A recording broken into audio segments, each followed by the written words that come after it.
Meus irmãos, enquanto as crianças estão retornando, a partir de hoje nós vamos dar início a uma nova série de sermões baseados no que a Bíblia nos diz ali no livro do profeta Daniel.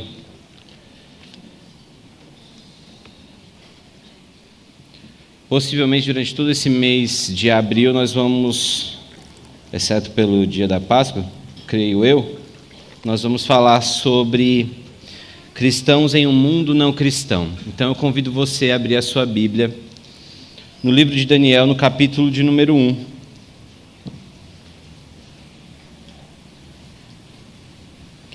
Livro do profeta Daniel, capítulo de número 1. Acompanhe a leitura do texto comigo. Diz assim a palavra do Senhor. No ano terceiro do reinado de Jeoaquim, rei de Judá, veio Nabucodonosor, rei da Babilônia, a Jerusalém e a sitiou. O Senhor lhe entregou nas mãos a Jeoaquim, rei de Judá, e alguns dos utensílios da casa de Deus. A estes levou-os para a terra de Sinar, para a casa do seu Deus, e os pôs na casa do tesouro do seu Deus. Disse o rei a Aspenaz, chefe dos seus eunucos, que trouxesse alguns dos filhos de Israel, tanto da linhagem real como dos nobres, jovens sem nenhum defeito, de boa aparência, instruídos em toda a sabedoria, doutos em ciência, versados no conhecimento, e que fossem competentes para assistirem no palácio do rei e lhes ensinasse a cultura e a língua dos caldeus. Determinou-lhes o rei a ração diária das finas iguarias da mesa real e do vinho que ele bebia, e que assim fossem mantidos por 3 anos, ao cabo dos quais assistiriam diante do rei. Entre eles se achavam um dos filhos de Judá, Daniel, Ananias, Misael e Azarias. O chefe dos eunucos lhes pôs outros nomes, a saber, a Daniel o de Beltesazar, a Ananias o de Sadraque, a Misael o de Mesaque e a Azarias o de Abednego. Resolveu Daniel firmemente não contaminar-se com as finas iguarias do rei, nem com o vinho que ele bebia. Então pediu ao chefe dos eunucos que lhe permitisse não contaminar-se. Ora, Deus concedeu a Daniel misericórdia e compreensão da parte do chefe dos eunucos. Disse o chefe dos eunucos a Daniel: tenho medo do meu senhor, o rei, que determinou a vossa comida e a vossa bebida, pois veria ele o vosso rosto mais abatido do que o dos outros jovens da vossa idade. Assim poríeis em perigo a minha cabeça para com o rei. Então disse Daniel ao cozinheiro-chefe, a quem o chefe dos eunucos havia encarregado de cuidar de Daniel, Ananias, Misael e Azarias: experimenta, peço-te os teus servos 10 dias, e que se nos deem legumes a comer e água a beber. Então, se veja diante de ti a nossa aparência, a dos jovens que comem das finas iguarias do rei, e segundo vires, age com os teus servos. Ele atendeu e os experimentou 10 dias. No fim dos 10 dias, a sua aparência era melhor, estavam eles mais robustos do que todos os jovens que comiam das finas iguarias do rei. Com isto, o cozinheiro-chefe tirou deles as finas iguarias, e o vinho que deviam beber lhes dava legumes. Ora, a estes 4 jovens, Deus deu o conhecimento e a inteligência em toda a cultura e sabedoria, mas a Daniel deu inteligência de todas as visões e sonhos. Vencido o tempo determinado pelo rei para que os trouxessem, o chefe dos eunucos os trouxe à presença de Nabucodonosor. Então o rei falou com eles, e entre todos não foram achados outros como Daniel, Ananias, Misael e Azarias. Por isso, passaram a assistir diante do rei. Em toda a matéria de sabedoria e de inteligência, sobre o que o rei lhes fez perguntas, os achou 10 vezes mais doutos do que todos os magos e encantadores que havia em todo o seu reino. Daniel continuou até ao 1º ano do rei Ciro. Vamos orar mais uma vez. Bendito Senhor, graças te damos por tua palavra. Nos arrependemos, Senhor, das nossas dificuldades, ó Deus, em colocá-la em prática, de viver segundo a fidelidade que o Senhor nos chamou para viver. Mas somos gratos, ó Deus, porque a semente lançada nessa noite, ó Pai, pode frutificar conforme a tua vontade. A nossa oração é para que cada coração aqui seja o terreno fértil que receberá essa palavra e produzirá fruto a 100 por 1, para a glória do teu santo nome. Seja com o pregador nessa noite, ó Deus, para que essa semente seja facilitada para penetrar no coração de cada um, em nome de Jesus. Amém. Meus irmãos, uma pesquisa realizada pelo Grupo Barna, acho que nos últimos 5 anos, eu não vou ter o número específico aqui para dizer para vocês, revelou que aproximadamente 70% dos adolescentes, aliás, essa pesquisa não é só do Grupo Barna, mas do Grupo Lifeway também, revelou que 70% dos adolescentes norte-americanos deixam a vida cristã ou deixam a vida junto com uma igreja a partir do momento que eles começam a ingressar na universidade. Primeiro, segundo ano de universidade, esse número tende a ficar alarmante. 70% é muita coisa. E esse dado nos desafia a refletir como é que os adolescentes podem ser fiéis diante de um mundo não cristão, que não reconhece ou que não aceita a vida de um povo que se chama por nome de um Deus. Mas essa mensagem, por mais que se trate de adolescentes, como a gente vai ouvir aqui no texto, ela não é só para adolescentes. Eu gosto muito do texto que está aqui na nossa parede, né? O que ouvimos e aprendemos, o que nos contaram nossos pais, não encobriremos a seus filhos. E essa estatística, ela só é concretizada e tranquilamente você pode pensar nas consequências dessa estatística dentro da nossa cultura, dentro da nossa sociedade, porque nós somos um povo que, infelizmente, importa culturas, importa costumes lá de fora. Então é possível, e nós sabemos, não é apenas um fenômeno dentro da igreja presbiteriana, mas a maioria das igrejas cristãs no Brasil sofrem com esse desaparecimento, essa falta de fidelidade dos jovens a partir do momento em que eles ingressam na universidade. Porque a ideia é que lá eles vão estar expostos a um conhecimento que eles nunca tiveram. E tudo que foi ensinado para eles, se eles tiveram a bela oportunidade, o privilégio de desde a tenridade serem inseridos dentro do contexto de igreja, do reino de Deus, é muito possível que quando eles entrem na universidade, eles venham a lidar com um mundo desconhecido, obviamente, mas que parece oferecer para eles informações que a igreja jamais poderia dar, ou que a Bíblia não teria interesse nenhum em falar sobre. Sexualidade, identidade, entre outras coisas. Contudo, quando nós olhamos para a vida desses 4 amigos, numa sociedade também a qual eles não pertenciam, nós vemos que existe uma possibilidade de que as nossas crianças, as nossas próximas gerações possam continuar testemunhando, mas será necessário que uma igreja saudável, uma igreja comprometida com as Escrituras, se coloque na responsabilidade de preparar o caminho para que esses rapazes, essas moças, sejam enviados para o mundo como missionários nas suas áreas de atuação. Nós vamos compreender que aqui no livro de Daniel, eles estão inseridos num contexto extremamente desfavorável para os nossos olhos. Eles estão exilados. Nabucodonosor invadiu Judá e ele levou os melhores jovens, os melhores. Sabe esses nossos queridos que são ótimos como presidentes de sociedade, que são incríveis em fazer uma ata, que são treinados desde cedo a fazer uma organização de um evento como um acampamento, que pode parecer para nós muito comum, mas, gente, é um negócio dificílimo, dá muito trabalho. Mas eles já estão inseridos nesse contexto e eles vão para o mundo, entram no mercado de trabalho equipados com coisas que a escola não ofereceria. Uma capacidade de sociabilização que o mundo invejaria. E por isso eles são, obviamente, a presa que o mundo quer tragar. Então, da mesma forma, Daniel está inserido num contexto onde os melhores jovens estão sendo vistos pelo príncipe deste mundo, estão sendo chamados para mudarem suas identidades e servir ao presente século. Esse desafio que eles têm é o nosso desafio, o desafio de permanecermos fiéis. E como? Como fazer isso? Aliás, como nós poderemos não nos contaminarmos com esse mundo?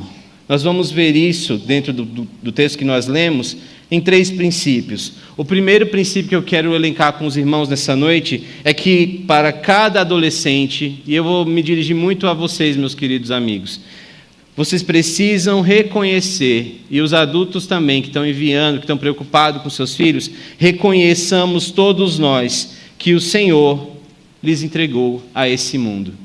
Eu sei que o seu desejo é de proteger esse tesouro que Deus colocou na sua vida. Mas reparem, logo as primeiras informações do texto que nós lemos aqui no capítulo 1 de Daniel mostram que essa situação não é uma situação onde os jovens estavam na hora errada, no lugar errado, de repente aconteceu deles serem escalados pelo rei. Não, reparem o que o verso de número 2 diz: o Senhor lhe entregou Judá, no caso, nas mãos a Jeoaquim. Aliás, o Senhor lhe entregou nas mãos a Jeoaquim, rei de Judá, e alguns dos utensílios da casa de Deus. A estes levou-os para a terra de Sinar. Sinar e Babilônia são sinônimos. Para a casa do seu Deus, e os pôs na casa do tesouro do seu Deus. A expressão aqui, entregar, ela não pode ser entendida de outra forma. Não foi um acidente. Você não pode negar a soberania de Deus quando as coisas parecem que vão ser roubadas de você, ou quando um bem, quando algo que você ama tanto parece que está exposto ao perigo. O Senhor entregou Judá para ser exilada. Afinal de contas, agora não existe mais Jerusalém, não existe mais templo. Esses homens e mulheres, eles estão sofrendo de fato o resultado da sua desobediência. Jeremias tinha profetizado sobre como a idolatria daquele povo levaria eles a serem tratados pelo Senhor nas mãos do inimigo. Então não tem mais lugar de adoração, não tem mais cultura própria, eles agora estão num lugar extremamente alheio, avesso à vida de Deus, à vida do povo de Deus. E isso foi feito pela vontade soberana do Senhor. Esse exílio foi anunciado pelos profetas. Eles não foram pegados de surpresa. É resultado da idolatria e da desobediência de um povo. Então Deus não perdeu o controle da história. Os utensílios da casa de Deus agora estão dentro da casa do tesouro dos deuses babilônicos. Então a gente não tem apenas a falta de lugar de adoração, a falta de referência de lugar seguro, porque querendo ou não, você fica muito tranquilo em deixar o seu adolescente, o seu filho, aqui junto com todo mundo, aqui parece de fato ser um lugar seguro. Mas e se não tivesse? O que aconteceria com a fé dos seus filhos, com a fé dos nossos jovens e adolescentes? A gente vai ver o que vai acontecer agora. Eles recrutavam esses jovens nobres e instruídos. A palavra aqui, para entregar, voltando um pouco antes de falarmos sobre esse recrutamento, a palavra aqui para entregar fala de fato algo intencional. Deus não foi rendido pelo Império Babilônico e não tinha outra opção senão entregar o povo de Judá e Jerusalém nas mãos desses mercenários, desse povo inimigo de fato. Não, perdão. Não, o Senhor cumpriu o que havia dito. O Senhor cumpriu o que havia dito. E agora a riqueza, o futuro daquele povo de Deus estava à mercê, estava diante de um rei. Essa parte dói bastante, dói muito, porque Deus é soberano quando Ele faz as nossas vontades. Quando nós temos o nosso filho bonito, crescido no meio da igreja, testemunhando, e aí foi uma criança que aprendeu, com o pessoal, com as tias na escola dominical, no culto infantil, trabalhou bastante durante o período de adolescência, foi um moço envolvido com federação e tudo mais, e de repente agora na universidade, diante do mundo, é um grande profissional e continua aqui dentro do nosso arraial.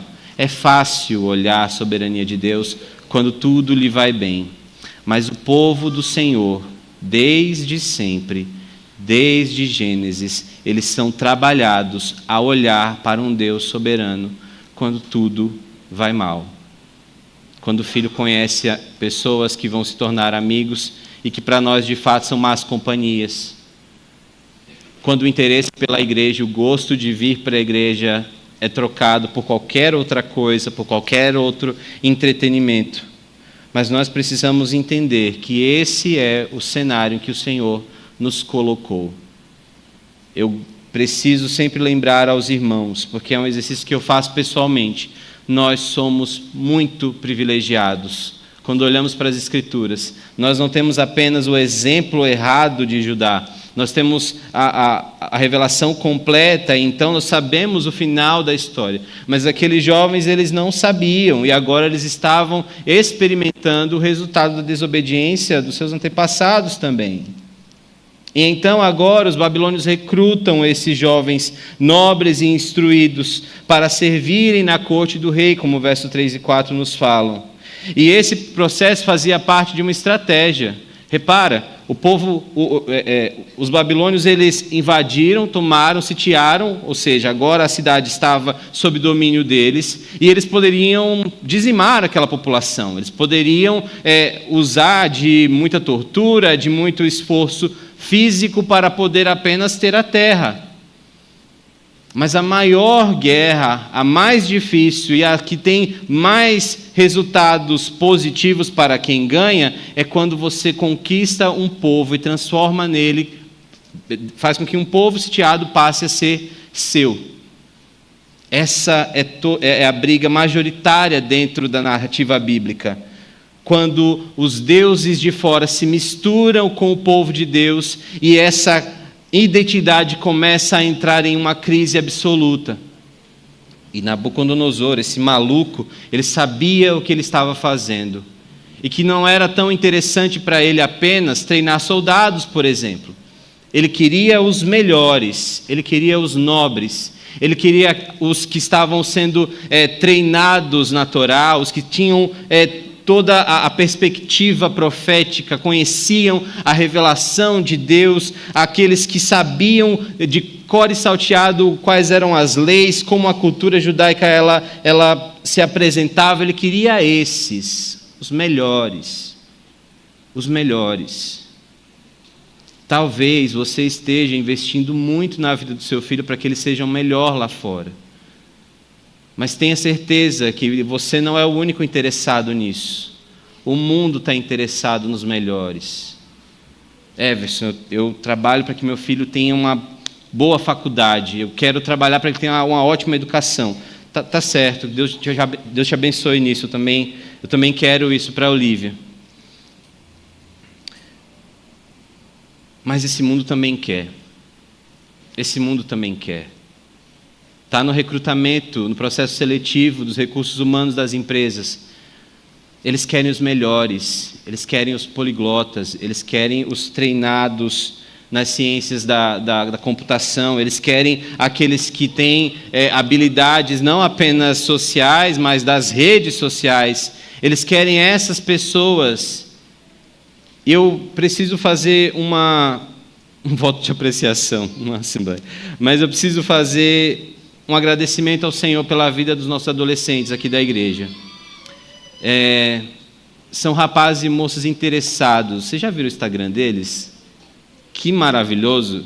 Eu brinco com o Juninho que eles têm a própria agência de comunicação deles, né? A UPACom.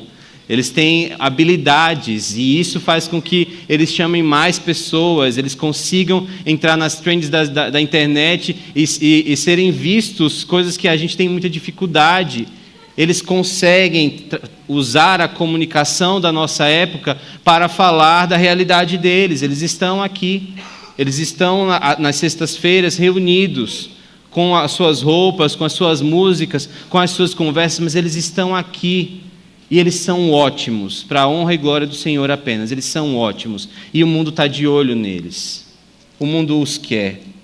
Então, toda a instrução que você dá para os seus filhos precisa entender o local onde ele também está inserido, num mundo decaído que quer tragá-los, que quer devorá-los vivos.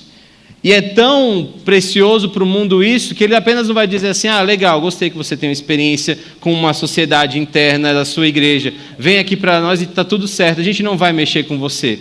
Não, Senhor.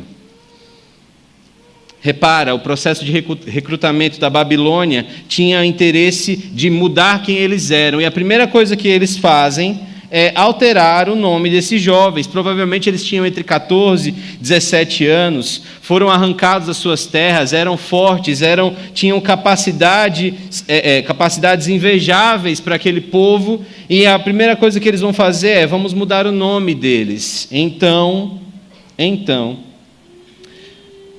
é determinado que o nome deles sejam alterados. E repara só, Daniel, conhecido como Deus é o meu juiz, recebe o nome do deus babilônico, Bel. Não de bacharel, mas Bel, era o deus deles. E o nome dele agora, Beltesazar, vai significar Bel, o deus babilônico, protege o rei. Ou protege a pessoa que carrega o nome. Ananias, que carregava a graça de Deus no seu próprio nome, que significa Yahvé, gracioso, agora ele vai se chamar Sadraque. Possivelmente uma derivação de servo de Acu, um outro deus babilônio, deus lunar. Misael, que significa quem é como nosso Deus, a pergunta mesmo, ele é renomeado para Mesaque, relacionado também ao deus Acu, já mencionado anteriormente. E Azarias, Yahvé ajuda, agora ele vai ter o seu nome para Abed-nego, servo de Nebo, outro deus babilônico. Eles vão querer mexer com o nome dos nossos filhos e filhas, dos nossos queridos irmãos. E essa mudança era o começo da reprogramação interior desses rapazes. Obviamente, esse mundo não vai querer que eles mudem de nome, ou talvez queira. Quantos dos nossos jovens entram na faculdade, são apresentados a estudos, a artigos, a trabalhos acadêmicos de mais de 500 páginas, falando a respeito de mudança de gênero, mudança de identidade, questionando a sociedade por não respeitarem, por exemplo, nome social. E daí os nossos queridos que estavam aqui na igreja e que tinham aprendido a importância que a Bíblia dá para o nome de alguém, agora vão colocar em xeque a própria existência e dizer, mas está certo esse nome que eu tenho? Essa identidade, ela está certa mesmo? Eles vão começar a ser apresentados a um contexto que diz, olha, dentro da igreja é uma bolha. É uma bolha, você não sabia, mas o mundo mudou, houve evolução no meio da sociedade e vocês precisam acompanhar o tempo perdido. Quando, na verdade, cada um dos nossos filhos e filhas tinha a vantagem, estavam anos-luz à frente, filosoficamente, teologicamente, socialmente.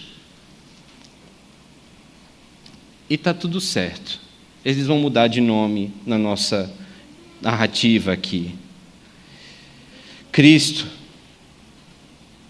também reconheceu que os crentes foram colocados no mundo sob a soberania de Deus. É tanto que em sua oração em João 17,15 ele ora, eu não peço que os tires do mundo, mas que os guarde do mal. E essa oração é a certeza que todo o seu esforço para proteger o seu filho, não na proteção correta, como a Bíblia ensina, no cuidado pelos seus e na mordomia dos filhos que preenchem a sua aljava, mas no controle, na ideia de que não falar de certos assuntos, você vai ganhar tempo com isso, e de repente seu filho já não quer mais te ouvir, e ele vai aprender sobre sexualidade lá fora, ele vai aprender sobre dinheiro lá fora, ele vai aprender sobre política lá fora, enquanto você não estava interessado nesses assuntos, porque estava muito mais interessado em proteger a herança do Senhor.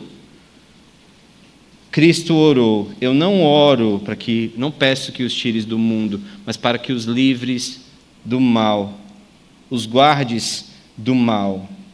Essa oração de Cristo revela o desejo de Deus de não querer tirar o seu povo da terra. Seja lá qual for a faixa etária, Ele não quer nos tirar daqui. Ele quer que nós testemunhemos de maneira fiel. Paulo reforça essa verdade em Atos 17, 26, ao afirmar que Deus, de um só, fez toda a geração dos homens para habitar sobre toda a face da terra, determinando os tempos já dantes ordenados e os limites da sua habitação. Isso significa que Deus quer que você esteja onde você está. E seus filhos também estarão onde o Senhor quer que eles cumpram o propósito eterno. Testemunhar sobre Cristo Jesus. Por isso, meus queridos pais, ensinem seus filhos que Deus está no controle. Você não vai poder mais levá-lo até a porta da faculdade, vai pegar mal para eles, eles não gostam disso. E está certo, é esquisito mesmo. Mas você precisa dizer que mesmo que você não esteja lá, mesmo que a mamãe e o papai não estejam lá, o Senhor está. Meus queridos irmãos jovens e adolescentes, vocês não estão nesse mundo por acaso. O Senhor cuida de vocês e coloca vocês no mundo caído, sim, como resultado do pecado, mas a promessa de Cristo de que estaria conosco todos os dias, ela é real e acompanha vocês por onde vocês estiverem. Apenas sejam fiéis a Ele. E para você que está fora da igreja, ou que já está sendo iludido por esse mundo, achando que lá fora estão te oferecendo coisas mais agradáveis, mais reais, mais intelectuais ou mais profundas do que isso que nós oferecemos, que o Senhor oferece a vocês, tenham certeza, o final é de dificuldade, o final é morte, o sofrimento virá com o conhecimento do homem.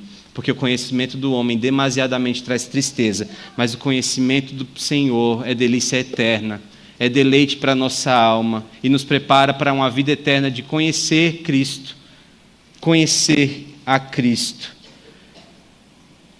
Em segundo lugar, meus irmãos, além de nós compreendermos, reconhecermos que o Senhor nos colocou, nos entregou, entrega aos nossos jovens e adolescentes para esse mundo, nós precisamos ter uma decisão. Essa aqui é muito mais específica para os nossos adolescentes, já que a gente está falando tanto deles, e jovens também, obviamente. Decidam por não se contaminar.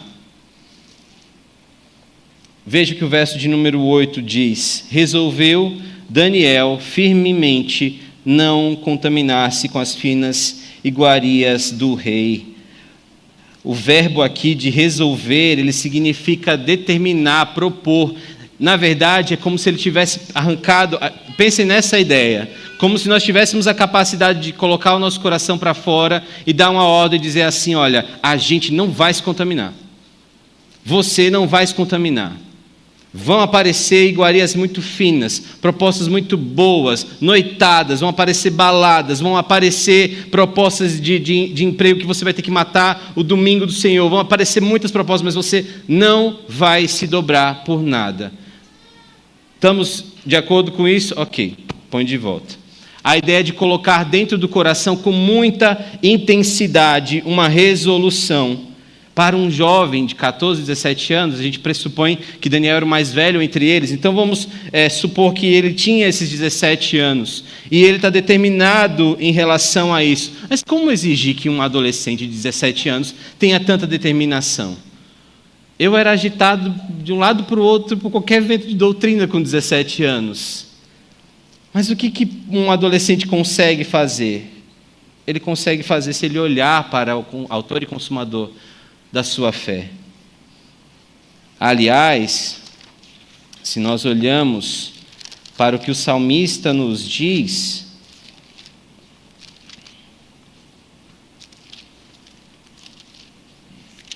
lá no Salmo de número 119, verso de número 9, a pergunta: de que maneira poderá o jovem guardar puro o seu caminho? É observando o caminho, segundo a palavra de Deus. Então é possível sim que um jovem possa ter uma resolução tão firme, tão madura. Aliás, é necessário que você ensine ao seu filho até a maturidade bíblica. Talvez você tenha medo que ele pegue um ônibus, que ele pegue um trem. Talvez você tenha medo que ele ande com um cartão de crédito. Pode ser. Mas também fica tranquilo, está tudo tão caro, ele não vai conseguir comprar muita coisa. De todo modo, a sua preocupação, ela precisa ser além disso. Seu filho, ele não precisa apenas saber como fazer um currículo. Aliás, precisam. Melhorem com planilhas, isso vai ajudar vocês. Mas eles precisam ter a maturidade de conseguir reconhecer uma vã filosofia sendo apresentada para eles num primeiro momento. E quem que vai ensinar isso? Quem experimentou, quem viu os feitos do Senhor na sua própria vida, na palavra de Deus, e agora vai dizer, olha, vocês podem decidir por não fazer. Não espere que ele chegue em casa e traga para você um problema que ele pode resolver, porque você também não vai poder resolver se no coração dele não houver a firmeza de alguém que pertence a Cristo Jesus. Não vai resolver. Você pode orar e deve orar, mas os nossos filhos, os nossos adolescentes precisam aprender a dar ordens para suas emoções, a dar ordens para os seus sentimentos, a entender que a vida não é baseada em qualquer situação, por um choro ou por um momento de alegria incontrolável. Domínio próprio precisa ser ensinado desde cedo em casa, e a igreja pode ajudar a fazer isso, mas é sua responsabilidade. Porque lá fora ele vai aprender não apenas a lidar com uma autoridade, mas ele vai aprender a lidar com uma sedução. Ele vai aprender lá fora a como ser bem educado, ser solícito, ser cordial, mas ele vai aprender a dificuldade de se manter firme nas lutas mais internas, aquelas que só ele, o próprio Senhor, conhece, que eles travam. Daniel então resolve firmemente fazer isso. E talvez você diga assim, olha, é só comida. E lembre-se, está sendo elencado esse jovem aqui, mas outros jovens do povo de Deus também foram recrutados. Só que a decisão de Daniel, ela não precisava do aval de todos os outros. Afinal de contas, está todo mundo à mercê das ordens do rei, eles podem ser mortos. E a gente vai ver que futuramente esses rapazes vão passar por maus bocados por desobedecerem às leis do rei. Mas nesse caso, ele resolve não comer a comida e o vinho da mesa do rei, porque ele sabia que eram oferecidas aos ídolos, não é porque era comida ruim, não. Era porque era uma comida que era totalmente contra as ordens do Senhor. E eram oferecidos a esses ídolos antes de serem consumidos. Então comer, mesmo que todo mundo estivesse comendo, beber, mesmo que todo mundo estivesse bebendo, e não ia fazer mal, talvez ninguém tivesse ali uma infecção alimentar, mas era mais profundo do que poder ou não poder. A dieta do povo hebreu era uma dieta tratada como legislação. E eles, por exemplo, não podiam ter acesso a se alimentar com carne de porco. E com certeza ali um bacon bem fritinho estava sendo apresentado ali para eles. O cheiro poderia estar também seduzindo eles. Mas Daniel sabia a responsabilidade do trato que o seu povo tinha feito com Deus. Não era apenas a comida preferida dos judeus, do povo hebreu, era um pacto, era uma aliança, e o peso de uma aliança era o que amedrontava o coração desse jovem rapaz. Os pais não estavam por perto, não tinha ninguém para poder ser consultado, eles estavam num lugar ótimo, eles estavam sendo apresentados as melhores estruturas, eles seriam treinados, eles aprenderiam a língua ali do povo babilônico. Mas antes que isso pudesse acontecer, eles foram treinados, aliás, eles foram testados naquilo que mais dói no coração, no corpo humano: o bucho. Então, comer desses alimentos poderia significar que eles teriam um ponto a mais, um crédito a mais com Nabucodonosor? Poderia, mas significaria que eles estavam coniventes com um Deus que não era Yahvé. E mesmo que seus pais, os sacerdotes, os mestres do templo pudessem olhar, eles sabiam que eles estariam violando as leis dietéticas ali apresentadas em Levítico 11. Então Daniel ele fez uma escolha que ia de encontro à sua consciência. E esse é o temor da sabedoria para nós cristãos. É muito comum quando as pessoas chegam à igreja presbiteriana, elas começam a fazer várias perguntas. Às vezes elas vieram de contextos em que tudo não podia televisão, não podia mulheres usarem calça, não podia ter bateria na igreja, não podia homens jogar bola, não podiam várias coisas. E quando eles entram na igreja presbiteriana, algumas dúvidas, elas não têm um critério, elas podem tanto ser a respeito de predestinação, quanto pode beber ou não pode beber. Porque a gente sabe que para alguns presbiterianos bebem. E essa conversa ela vai ficando leviana dentro desse padrão. E as pessoas começam a estar mais interessadas numa cartilha de pode ou não pode tatuagem ou não pode tatuagem. O que a igreja presbiteriana resolve? Esse rapaz ele não está preocupado com isso. Ele não está preocupado se agora, com o rei dominando a sua cidade, dominando a Babilônia, dominando ali o povo, ele não estava preocupado com a nova cartilha que saiu. Ele estava preocupado com algo maior. Como é que fica a minha consciência quando eu durmo? Como é que eu vou ficar diante de Deus, do Deus que me vê? As histórias que eu ouvi eram de um Deus que conhecia, sabia que Agar estava no deserto e Deus viu a necessidade dela ali. É um Deus que enxergou Sara rindo quando recebeu uma promessa. Então, Deus está em todos os lugares, Ele sabe do que está acontecendo, eu não posso esconder. E mais ainda, se eu trair a minha consciência, eu vou estar traindo o meu Deus. Eu vou estar traindo esse Deus que nos libertou várias vezes, que nos tirou da escravidão do Egito. Então, muito mais do que tentar colocar na cabeça do seu filho se ele pode ou se ele não pode, ensine a ele que o Deus do céu olha para o seu coração. Ensine, invista em fazer com que ele tema mais ao Senhor do que a sua própria opinião.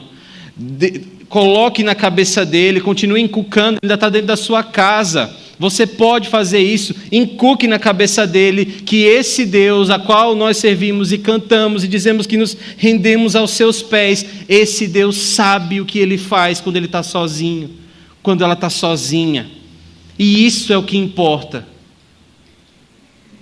Porque assim, quando ele for pressionado por uma sociedade, quando ele for tentado ou ela for tentada a querer ser aceito, popular, respeitado, ou não sofrer o mínimo de bullying possível por sua religião, eles não vão cair. Pela graça do Senhor, eles vão ter medo mesmo, não é respeito, eles vão ter medo do que Deus pensa a respeito deles, do que Deus diz a respeito deles, do que o povo lá fora, o professor da faculdade, do que os amigos novos vão dizer. A decisão desse jovem era baseada num relacionamento de um Deus que os acompanhava desde o nascer do sol até o sol se pôr, enquanto eles dormiam. O Senhor era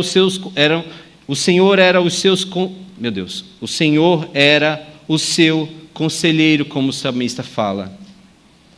Não era sobre comida, sobre pode ou não pode. Era sobre fidelidade a Deus. E Daniel não poderia controlar a situação ao seu redor. Ele já estava lá, mas ele poderia decidir como ele iria responder, como viver. Jesus também nos chama a nos mantermos incontaminados. Em Tiago, capítulo 1, verso 27, lemos que a religião pura e imaculada inclui guardar-se incontaminado do mundo. Pedro exorta em 1 Pedro 1, 14 e 16, como filhos obedientes, não vos conformeis com as vossas concupiscências que antes tinhais na vossa ignorância, mas como é santo aquele que vos chamou, sede vós também santos. Nós podemos fazer, não um acréscimo, mas compreender que assim como é santo aquele que entregou os seus filhos para esse mundo, para serem como cordeiros diante dos lobos, como ovelhas levadas ao matadouro, assim como ele é santo, nós devemos ser também. Então modelem seus filhos para tomarem decisões baseadas na piedade do Senhor. Ensinem que pequenas concessões vão levar a grandes compromissos com o mundo. E pequenas concessões são, de fato, quebras de alianças com o Deus. Meus queridos amigos, jovens e adolescentes, vocês podem decidir hoje, assim como fez o nosso Daniel, decidam hoje honrar a Deus antes que sejam pressionados. Definam os limites, deixem bem claro quem vai chegar perto de vocês, com quem vocês vão andar. Avise no primeiro momento. Eu lembro que quando eu fui fazer psicologia, já era mais velho, obviamente, mas na primeira reunião de grupo de trabalho, as coisas ficaram claras. Eu sabia que eu precisava fazer isso. Eu sabia dizer, olha, eu sou cristão, eu tenho o desejo de ser pastor de uma igreja, e a gente pode pensar, discordar de várias coisas, mas a gente vai andar baseado no respeito, porque é assim que eu aprendi. E graças a Deus deu certo até o tempo que eu fiquei lá. Algumas pessoas continuaram acompanhando a minha vida durante os últimos anos e ficaram até felizes com o fim do seminário. Deixem claros os limites. Vocês têm a vantagem. A vantagem está com vocês. Deixem claro os limites. Vai ter uma festinha. Não vou, vai ter ensaio. Mas você só vive no ensaio? É porque para mim é muito importante ensaiar para o coral.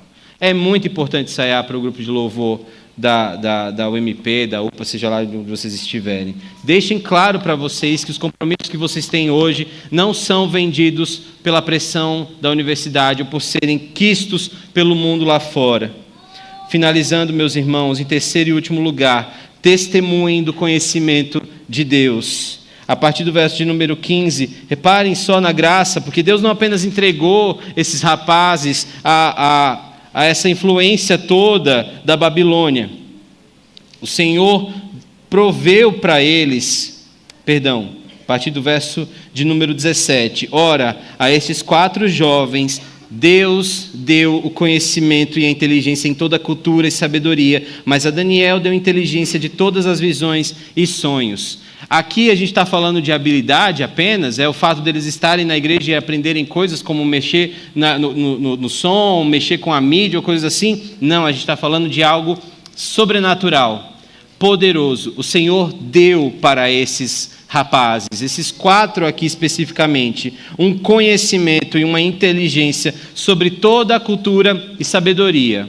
Mas aqui não está especificando se é sobre a cultura e sabedoria dos hebreus. Por quê? Porque não é sobre isso. É uma capacidade de conseguir entrar e sair de qualquer lugar, mantendo-se ileso. Então eles poderiam conversar sobre tudo, eles tinham resposta para tudo. Por quê? Porque a cosmovisão deles, o pano de fundo da sua vida, tinha dado para eles conhecimento histórico, geográfico, linguístico, a respeito da vida, de acordo com os olhos do Criador. Então, quando isso fica claro na mente dos nossos jovens, quando as perguntas deles são respondidas aqui, por mais difíceis que sejam, mas a igreja se reúne para poder sanar perguntas sobre, mas como assim? Eu nasci, eu não gosto do meu corpo, eu quero ter outra sexualidade, por que não pode? Essa que parece a pergunta mais difícil de todos os tempos, ela é respondida simplesmente na criação. Deus disse para os luzeiros, façamos luzeiros para que possam fazer divisão entre dia e noite, entre meses, estações e anos. Deus deu uma ordem para a criação, para uma estrutura, luzeiros. E qual que foi a resposta? E assim aconteceu. Estrutura, direção. O Criador fez isso. Então, mesmo que o seu corpo sofra com os resultados do pecado, de você não gostar, não ficar confortável com a sua biologia, entenda que ela foi criada de maneira especial por um Deus que te amou na eternidade para que você cumprisse a função, ser homem, ser mulher de Deus. E esse conhecimento que nós compartilhamos aqui, domingo após domingo, sexta-feira após sexta-feira, sábados, e entre todas as programações que nós realizamos, era suficiente. O plus estava na vida de Daniel, que agora tinha capacidade e uma inteligência a respeito de conseguir discernir sonhos e visões, e isso era imprescindível. E esses rapazes foram testados, o prazo de Daniel foi cumprido e eles se saíram muito melhor. comendo legume, bebendo água. Algo simples, mas que um adolescente tinha resposta para ter. Everson, então eles fizeram o jejum de Daniel? Não, para com esse negócio. Tem nada a ver com isso. Eles estavam comendo. Jejum em hebraico é a ausência de comida e de bebida. No grego é a ausência de comida e às vezes de bebida também. Mas é sempre ausência. Não tem como misturar essas coisas. Jejum é jejum. O que eles fizeram foi uma outra dieta conveniente para aquela situação que os fez testemunhar a respeito do conhecimento que eles tinham. Reparem o que o tempo vai dizer a partir do verso de número 18. Vencido o tempo determinado pelo rei para que os trouxessem, o chefe dos eunucos os trouxe à presença de Nabucodonosor. Então o rei falou com eles, e entre todos não foram achados outros como Daniel, Ananias, Misael e Azarias. Por isso passaram a assistir diante do rei, estar diante do rei. Algo para poucos. Não era que ele deixava todo mundo ficar ali dentro da sala real. Não, nenhum rei faz isso. Então eles foram separados. Mas eu não sei se vocês repararam uma coisa. Eles tinham recebido um outro nome, certo? Quais eram os nomes que Aspenaz deu para esses jovens? E o de Daniel? Ok. Mas esse livro é o livro de Daniel. E se ele era firme para poder não comer das iguarias do rei, ele com certeza não iria se dobrar e escrever um nome que não era o seu próprio. Seu nome carregava a justiça de Deus, e ele não ia se vender. Então podem chamar vocês do que forem, podem chamar vocês de fanáticos, de alienados, podem chamar vocês do que quiserem, podem chamar vocês de qualquer coisa, podem xingar vocês, mas vocês sabem quem vocês são. Vocês, meus amigos adolescentes, vocês pertencem a Deus, vocês são povo de Deus, vocês são a herança do Senhor, vocês são herdeiros de Deus, co-herdeiros com Cristo, vocês são exatamente a nação santa, vocês são a geração eleita, vocês são o povo escolhido de propriedade do Senhor. E essa igreja fica muito feliz em poder entregar para vocês palavra, momentos, experiências com Deus, para que vocês lá fora não vendam a identidade de vocês por nada. E enquanto vocês vão para o mundo, porque é isso que missionários fazem, são enviados, nós ficaremos aqui orando por vocês, para que vocês testemunhem e aproveitem a oportunidade que vocês têm de serem testemunhas de Cristo em um mundo que o renega.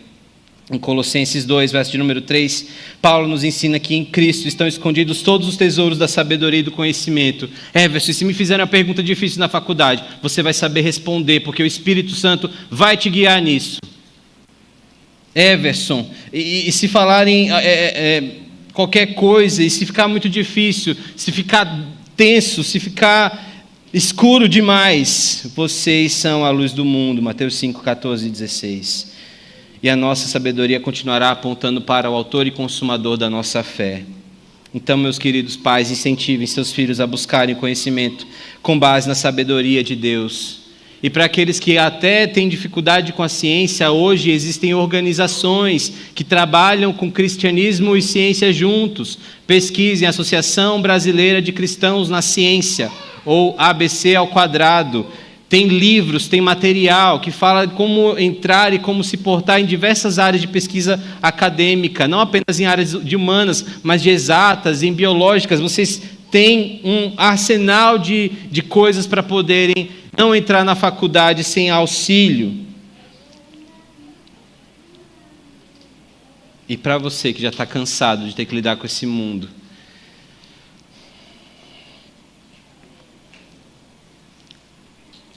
lembre-se, você não é chamado para salvar o planeta Terra.